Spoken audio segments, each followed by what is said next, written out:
Welcome back. Do remember, all our top stories can be found on our website, channelstv.com, and on youtube.com/channelsweb. Log on to m.channelstv.com to see us live on your mobile device. You can also download the Channels TV app for Android, iOS, and Windows phones from their respective stores. Besides the news and updates, the Channels TV app has an eyewitness feature.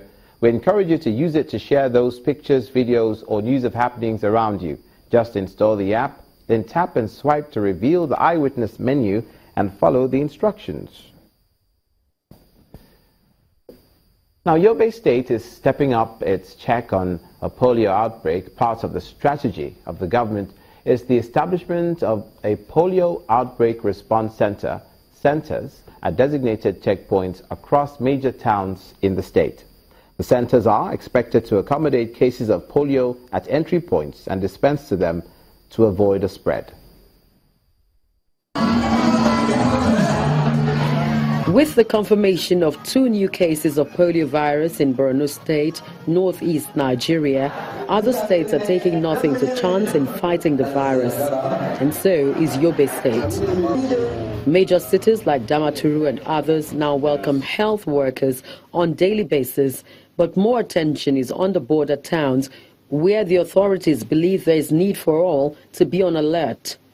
This polio outbreak response centers, situated at every entry point within major towns, is a way of complementing the house-to-house exercise. For the state government, the idea of taking the campaign and enforcement of the polio vaccine to eligible children on the highway is one way it thinks could bring help to the doorstep of the citizens of the state. This is the gateway to the Yobe State, which is the state capital, Damaturu. And this very checkpoint is the one leading to Maiduguri, where we had these 3 cases of polio. So the idea is to target young children, those who are supposed to get these vaccines, at the entrance point to Damaturu, to Yobe State. So this is why we are here today, and at all other entrances we have the vaccinators doing the same exercise. Experts and other health workers appreciate the committee for introducing the new strategy, saying it will service other eligible children who could not be immunized during the house-to-house immunization campaign. It is effective at the sense that most of the children, as you have seen, have been immunized. So it's very important, and we want to appeal to all the checkpoints, more especially the security agents, to cooperate with our teams to ensure that all the eligible children are being immunized. The polio outbreak response centers are managed by the State Task Force on Routine Immunization in collaboration with the World Health Organization, UNICEF, and other development partners. As Nigeria grapples with economic recession, the National Bureau of Statistics on the 19th of September announced plans to begin a survey to provide new data on the situation of women and children in Nigeria. The areas of concern for the agency and its partners include health, education, and child protection, amongst other issues. Nigeria's Statistician General explained that the multiple indicator cluster survey is the 5th in the country and will require over 400 personnel to visit more than 35,000 households across Nigeria. We conducted the 4th round. We call it Mix 4. If you add 4 years to 2011, we're expected to have conducted this round in 2015. However, we tried to dodge election year to allow for free movement of our field officers, and therefore we postponed to 2016. Meanwhile, we've conducted training for all our data collectors. We standardized all our trainers who trained the data collectors ever before we went ahead to conduct training for the data collectors. The data collectors were also examined, tested, and those that pass above the cutoff mark were those allowed to participate in this survey. Now, to take a closer look at the need for such statistics, I'm joined live from our studios in Abuja by a woman and child activist, Ms. Bilkis Kamadi. You're welcome to News Across Nigeria. Now, the National Bureau of... Thank you very much, Alamidi. You're welcome. Now, the National Bureau of Statistics have said that you need that dependable data that is current for proper planning. How important is this in your experience?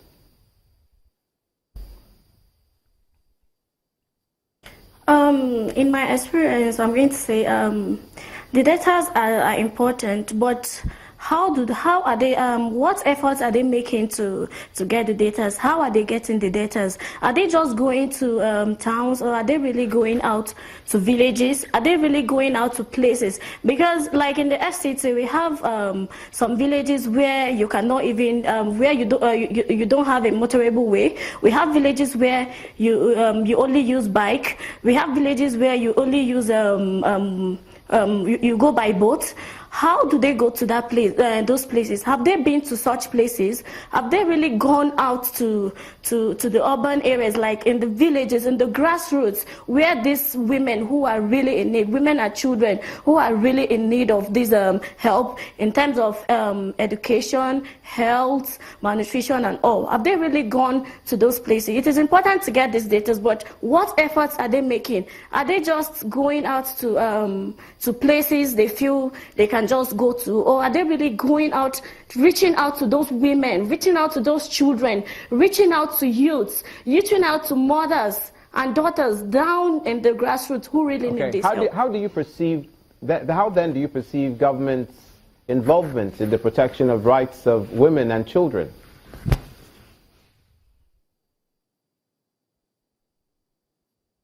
I'm going to say that in Nigeria, to be precise, I don't think the government has been protecting the rights of the women.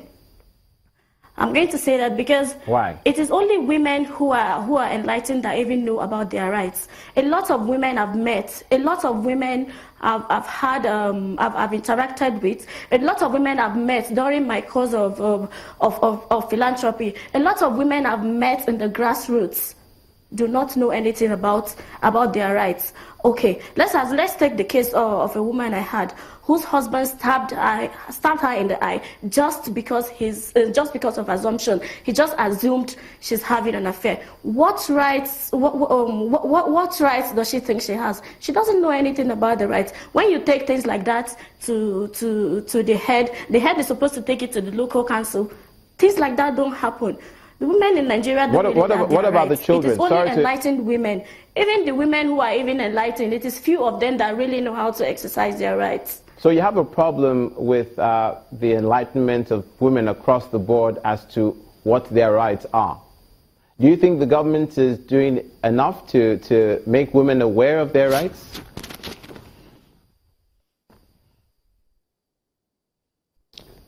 I don't think.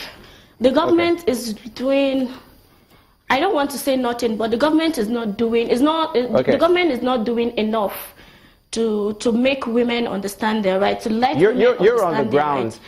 A normal, Ms. Kamadi, in Nigeria, the only right a woman has is in the kitchen. Sorry to interrupt you. You're on the ground there. I see you do a lot of work with women and children. You go to the villages. So you're speaking from your experience of those who have had the short end of the stick or who have suffered abuse of some sort, as it were. But let's look at the issue of orphans now and orphan children. You've worked with children as well who are orphans. What is the most significant need that you've encountered at the locations where you worked with children who are orphans?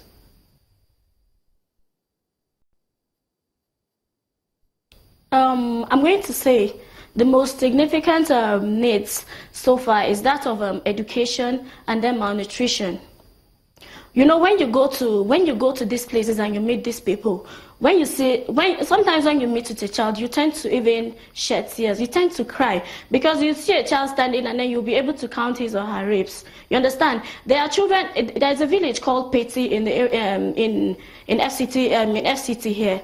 The first time I went to that village, they didn't have a school. The only thing they used for a school was just I think they were under a tree. And then when I got there, we were able to do a little something for them to start up a school for them. 90% of the children in that village do not go to school. And the 10% that go to school do not even know what they are doing there.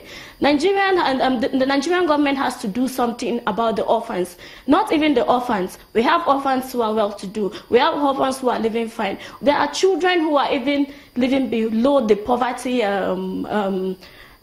standard in this country. People who are really going through a lot. When you go to school, you find out that the PTA fees of 500 naira a child cannot pay, and then he'll be sent out of the school.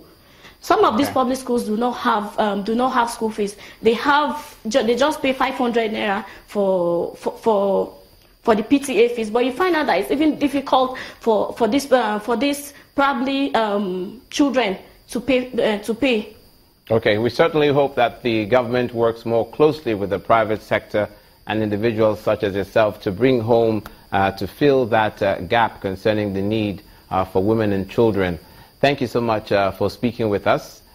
Ms. Bilkis Kamadi, a woman and child activist in Abuja. You're watching news across Nigeria. When we come back, the Rivers State All Progressives Congress and the People's Democratic Party trade words. Stay with us.